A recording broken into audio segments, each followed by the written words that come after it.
सबसे पहले हम बात करेंगे द माइटी हिमालयाज की। द हिमालयाज हिमालयाज दुनिया की सबसे ऊंची माउंटेन रेंजेस में से एक है। इसकी कुल लंबाई लगभग 2400 किलोमीटर से भी ज्यादा होगी। हिमालयन रेंजेस वेस्ट में नंगा पर्वत से लेकर ईस्ट में नामचा बारवा तक एक्सटेंडेड है। ये हिमालय ही है जो हमारे देश भारत को बाकी एशिया से अलग करता है और साउथ एशिया के ज्योग्राफी में एक अहम रोल प्ले करता है। यह आपको बताते चलते हैं कि वैसे तो हिमालयाज भारत समेत 4 दूसरे देशों से भी पास होता है, जिसमें अफगानिस्तान, पाकिस्तान, नेपाल, तिब्बत मतलब कि चाइना का एक हिस्सा और भूटान शामिल है। देखा जाए तो ये 5 देश हो गए वैसे तो, लेकिन इसका सबसे बड़ा पार्ट हमारे देश भारत में ही लोकेटेड है। भारत में Himalayan ranges Jammu and Kashmir, Ladakh, Himachal Pradesh, Uttarakhand, Sikkim, Arunachal Pradesh और बाकी के नॉर्थ ईस्टर्न स्टेट से होकर गुजरती है। लेकिन मेन हिमालयन रेंजेस ना 6 स्टेट से पास होती है। ये 6 स्टेट्स हिमालयन रीजन का इंपॉर्टेंट पार्ट है और हर एक स्टेट्स की अपनी एक यूनिक ब्यूटी और कल्चर है। लेकिन इनमें से कई एरियाज ऐसे भी हैं जो डिस्प्यूटेड हैं, जहां पाकिस्तान और चाइना भी अपना क्लेम करते हैं। खैर आइए हम समझते हैं कि ये हिमालयन माउंटेन रेंजेस का फॉर्मेशन आखिरकार हुआ कैसे। Formation of Himalayas. हिमालयाज का फॉर्मेशन आज से 50 मिलियन ईयर्स पहले हुआ है, जब इंडियन प्लेट और यूरेशियन प्लेट एक दूसरे से टकराते हैं। हिमालयाज और उसके आसपास के सभी माउंटेन रीजन्स जैसे तिब्बतन प्लेट्यू के रेंज, वेस्ट में हिंदू कुश और ईस्ट में अरकान माउंटेन्स का फॉर्मेशन तब हुआ जब लगभग 10 मिलियन साल पहले Indian tectonic plate Eurasian landmass आपस में टकराए। इंडियन प्लेट की टकरार इतनी जबरदस्त थी कि इसने दुनिया की सबसे ऊंची माउंटेन रेंजेस बना दी, जिसका नाम हम हिमालयाज बताते हैं। यह दुनिया की एकमात्र जगह है जहां 8,000 मीटर या 26,000 फीट से ऊपर के पीक्स मिलते हैं। ऐसे 13 पीक्स में से कुछ पीक्स इंडिया में भी हैं, जैसे कि गॉडविन ऑस्टिन, जिसको कि हम लोग केटू माउंटेन्स के नाम से भी जानते हैं। ये गॉडविन ऑस्टिन या केटू फिलहाल अभी के लिए पाक ऑक्युपाइड कश्मीर वाले रीजन में हमारा काराकोरम रेंज का एक पार्ट है। जबकि ऐसे ही दूसरे पीक्स कंचनजंगा जो सिक्किम में लोकेटेड है। कंचनजंगा सी लेवल से लगभग लगभग 8,500 मीटर ऊंचा है।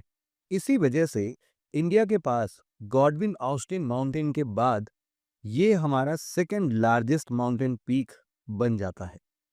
कंचनजंगा की कहानी भी बड़ी इंटरेस्टिंग है। दरअसल 1852 तक कंचनजंगा को ही वर्ल्ड का हाईएस्ट पीक माना जाता था। आपको सुन के ये ताजुब होगा, लेकिन बाद में हुए सर्वेस में पता चला कि वर्ल्ड का हाईएस्ट पीक तो माउंट एवरेस्ट है, जिसकी हाइट 8849 मीटर है। लेकिन एक और इंटरेस्टिंग फैक्ट है कि आज तक ऑफिशियली कोई भी कंचनजंगा की चोटी तक नहीं पहुंचा है और इसकी वजह से दुनिया का सबसे हाईएस्ट अनक्लाइम्ड माउंटेन माना जाता है ये। 1955 में जब एक ब्रिटिश एक्सपीडिशन ने पहली बार समिट अटेम्प्ट किया ना, तो उन्होंने सिक्किम के राजा से किया गया एक वादा निभाया कि वो चोटी से कुछ मीटर पहले ही रुक जाएंगे ताकि समिट हमेशा के लिए अनटच्ड रहे। तब से लेकर आज तक हर एक्सपीडिशन ने इस ट्रेडिशन का रेस्पेक्ट किया है। इन हाई एल्टीट्यूड समिट्स वाले रीजन को ग्रेट हिमालयाज कहते हैं। ये हिमालय का सबसे ऊंचा और सबसे प्रोमिनेंट हिस्सा है और जहां ज्यादातर पीक्स की हाइट 5000 मीटर से भी ज्यादा है। इस बेल्ट के साउथ में है लेसर हिमालयाज और उसके बाद है आउटर हिमालयाज, जिनके पीक्स धीरे धीरे ऊंचाई में कम होने लगते हैं। लेसर हिमालयाज के ग्लेशियर्स के पिघलने से जो मेल्ट वाटर निकलता है ना, उसी से इस रीजन में डीप वैलीज का फॉर्मेशन हुआ है। ये घाटियां आउटर हिमालयाज तक फैली होती हैं, जहां से तेज बहने वाली पानी पहाड़ों को इरोड करते हुए अपने साथ मिट्टी, पत्थर और डेब्रीज भी बहा ले जाते हैं और आगे डिपॉजिट करती जाती हैं। इन्हीं डिपॉजिट से बना है हमारे देश का vast Indo Gangetic plains. Indo Gangetic plains, जिसे हम नदन प्लेन या नॉर्थ इंडियन रिवर प्लेन भी कहते हैं, एक बहुत ही फर्टाइल और वास्ट प्लेन एरिया है जो लगभग 7 लाख स्क्वायर किलोमीटर्स में फैला हुआ है। ये region northern India, north east India, eastern Pakistan, southern Nepal और लगभग पूरा बांग्लादेश को कवर करता है। इसका नाम इसके दो बड़े रिवर्स इंडस और गंगा से पड़ा है। ये प्लेन्स हिमालयाज के बिल्कुल नीचे से शुरू होते हैं और साउथ में डेक्कन प्लेट्यू के नदर्न एज तक एक्सटेंडेड है। ईस्ट में ये नॉर्थ ईस्ट इंडिया से लेकर वेस्ट तक फैले हुए हैं। इस रीजन में वर्ल्ड की कुछ सबसे बड़ी और पुरानी सिटीज डेवलप हुई और यहाँ दुनिया की लगभग 1/7 पॉपुलेशन भी रहती है। इंडस, गंगा और ब्रह्मपुत्र जैसी बड़ी नदियों ने अपने सदियों पुराने एल्यूवियल डिपॉजिट से इस पूरे रीजन को बनाया है और इसी वजह से ये वर्ल्ड का लार्जेस्ट और कॉन्टिन्यूअस एल्यूवियल प्लेन माना जाता है। फर्टाइल लैंड और सफिशिएंट वाटर प्रेजेंस के कारण ये रीजन दुनिया के सबसे ज्यादा डेंसली पॉपुलेटेड और इंटेंसली फ्रेम्ड एरिया में से भी एक है। जैसे जैसे आप गंगा नदी के अपस्ट्रीम और वेस्ट की तरफ बढ़ते हैं, वैसे वैसे रेनफॉल अमाउंट कम होने लगती है। क्लाइमेट भी धीरे धीरे सब ट्रॉपिकल से हटकर सेमी एरिड बनने लगता है। आखिर में ये सफर हमें ले जाता है भारत के सबसे एरिड और डिजर्ट रीजन तक, जिसे हम थार डिजर्ट या ग्रेट इंडियन डिजर्ट्स के नाम से भी जानते हैं। थार डिजर्ट थार डिजर्ट एक वास्ट एरिड रीजन है जो इंडियन सबकॉन्टिनेंट के नॉर्थ वेस्टर्न हिस्से में फैला हुआ है। इसके नॉर्थ और नॉर्थ ईस्ट में लोकेटेड है इंडो गैंगेटिक प्लेन, जबकि इसके साउथ में है रन ऑफ कच्छ और इसके ईस्ट में लोकेटेड है अरावली रेंज। लगभग 2 लाख स्क्वायर किलोमीटर एरिया में फैला हुआ ये डिजर्ट वर्ल्ड का 18th लार्जेस्ट डिजर्ट है और 9th लार्जेस्ट हॉट सब ट्रॉपिकल डिजर्ट है। इसका करीब 85% हिस्सा भारत में आता है, जबकि 15% का हिस्सा पाकिस्तान में। और ये भारत के लगभग 4.56% ज्योग्राफिकल एरिया को भी कवर करता है।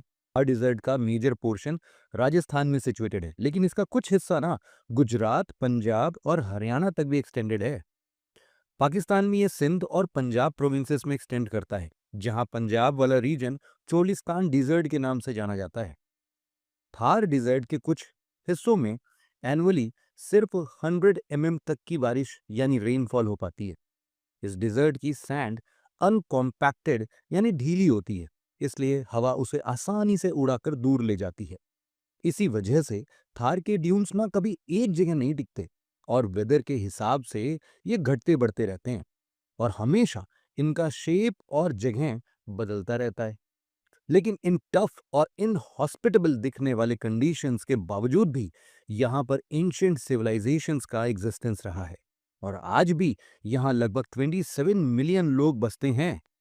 थार के कई हिस्सों में बेयर रॉक्स जैसे नज़ारे आते हैं। ये कोई साधारण रॉक्स नहीं है, बल्कि वैल्यूएबल रिसोर्सेस जैसे फॉस्फर या जिप्सम, ये सारी चीजें हैं। 20th सेंचुरी में थार डिजर्ट में एक मासिव कनाल नेटवर्क डेवलप किया गया, जिससे यहाँ एग्रीकल्चर पॉसिबल हो पाया और वो भी काफी बड़े स्केल पर। राजस्थान कैनाल या इंदिरा गांधी कैनाल पंजाब के 3 नदियों का पानी डाइवर्ट करके लगभग 450 किलोमीटर दूर थार डिजर्ट तक ले जाता है। आज लगभग 6700 स्क्वायर किलोमीटर का एरिया इस सिस्टम के जरिए इरिगेटेड है। गवर्नमेंट द्वारा डिजर्ट की बाउंड्रीज के बाहर ड्यून्स के मूवमेंट को रोकने के लिए छोटी झाड़ियों और पेड़ों को लगाया जा रहा है, जो कि विंड ब्रेक्स का काम करती हैं। ये विंड ब्रेक्स विंड की स्पीड्स को कम करते हैं, जिससे सैंड ड्यून्स का मूवमेंट रिस्ट्रिक्टेड हो जाता है और डिजर्ट का एक्सपेंशन नहीं हो पाता। आज ग्लोबल वार्मिंग के कारण इंडियन ओशियन का टेम्परेचर काफी इंक्रीज हो चुका है। पिछले 120 सालों के वेदर रिकॉर्ड्स ये दिखाते हैं कि इस टेम्परेचर शिफ्ट के कारण मॉनसून कॉरिडोर भी धीरे धीरे शिफ्ट होता जा रहा है। इसी के कारण ईस्टर्न इंडिया में बारिश कम होने लगी है और वही राजस्थान जैसे एरिड रीजन में बारिश काफी ज्यादा बढ़ने लगी है। गंगा के प्लेन एरियाज और थार के डिजर्ट से अगर आप सदर्न साइड की ओर मूव करेंगे तो आप पाएंगे कि जमीन फिर से थोड़ी ऊंची होने लगी है, जो हमें ले जाती है द पेनिनसुलर प्लेट्यू की ओर, जिसे हम डेक्कन प्लेट्यू के नाम से भी जानते हैं। डेक्कन प्लेट्यू भारत के सदर्न पेनिनसुला में लगभग 4,22,000 किलोमीटर स्क्वायर एरिया में फैला हुआ है। ये प्लेट्यू नॉर्थ में सतपुड़ा और विंध्यास रेंज से लेकर साउथ में तमिलनाडु के नदर्न एज तक एक्सटेंडेड है। इसके दोनों साइड्स में वेस्टर्न घाट्स और ईस्टर्न घाट्स के माउंटेन रेंजेस भी हैं, जो डेक्कन को वेस्टर्न और ईस्टर्न कोस्टल प्लेन से अलग भी कर देते हैं।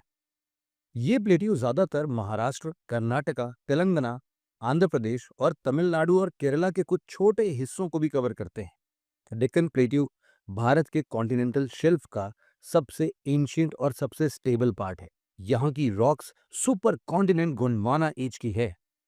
ये रीजन इंडिया के सबसे बड़े वाटरशेड्स में से एक है, जहां से गोदावरी, कृष्णा और कावेरी जैसे मेजर रिवर्स फ्लो करते हैं।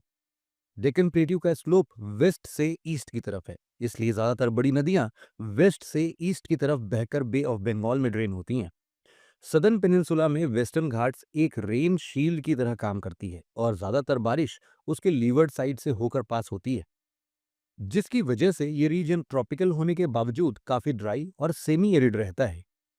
डेक्कन प्लेट्यू के ईस्टर्न साइड में लोकेटेड है ईस्टर्न घाट्स, जो कि एक नॉन कॉन्टिन्यूअस माउंटेन चेन है जो ओडिशा से शुरू होकर तमिलनाडु में खत्म होती है।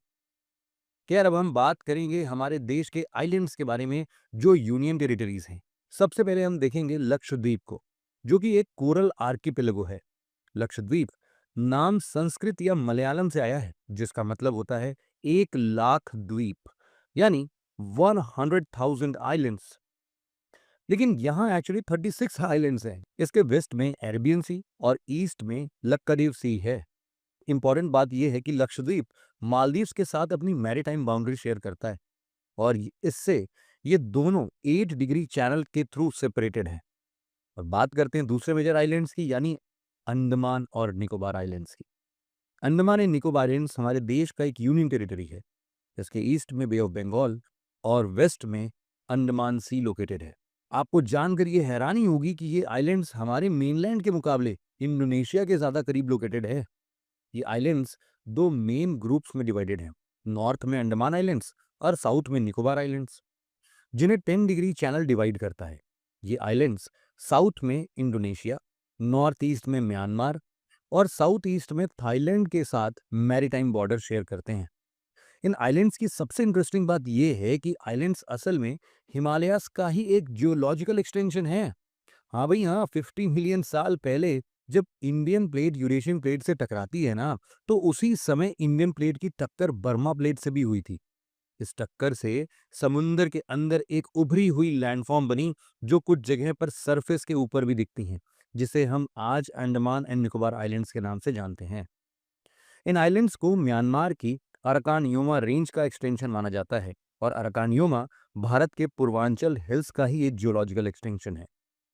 अंडमान में ही भारत का इकलौता एक्टिव वॉल्केनो भी मिलता है, जिसका नाम है बैरन आइलैंड। ये दोनों ही स्ट्रैटेजिकली इंपॉर्टेंट और कल्चरली यूनिक हिस्सा है हमारे देश के। अंडमान आइलैंड्स में एक ऐसा आइलैंड है जो अक्सर हेडलाइंस में रहता है और जिस पर कई डॉक्यूमेंट्रीज भी बन चुकी है, और वो है सेंटिनल आइलैंड। इस आइलैंड पर सेंटिनलीज लोगों का वास है, जो आज भी पूरी दुनिया से आइसोलेटेड रहते हैं। ये लोग किसी भी आउटसाइडर को अपने आइलैंड के करीब भी नहीं आने देते। जो भी उनके एरिया में जाने की कोशिश करता है, वो उस पर तुरंत अटैक कर देते हैं, जो कई बार जानलेवा भी साबित हुई है। सेंटिनल आइलैंड पर जाना कानूनन मना है।